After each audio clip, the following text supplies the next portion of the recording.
രണ്ടായിരം രൂപ ഉണ്ടാവില്ല. 2000 രൂപ എന്തായാലും രണ്ടിലും കുറയില്ല.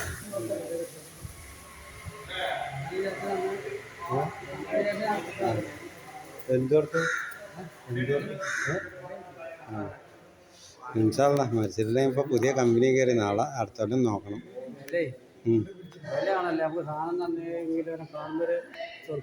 സാധനത്തിൻ്റെ വലുപ്പമല്ല, സാധനം സാധനം മറ്റേ ഇത് കമ്മിയായാലും മലപ്പുറം സൈഡിലൊക്കെ മുതലാളിമാരെ ഇറക്കിയാണ് സാധനം ഉള്ളതൊക്കെ ചെറുതായിട്ടാലും ചെറുപ്പുണ്ടെങ്കിലും വില ഒന്നും കർണാടക ഭാഗത്തിന് കൊടുക്കണം. പിന്നോട് കൊണ്ടുപോയിക്കോളാനൊക്കെ അറിഞ്ഞു, പക്ഷെ അവർക്ക് പെട്ടെന്ന് കായെടുത്ത് കൊടുക്കാൻ നമ്മളടുത്തില്ല. അടുത്ത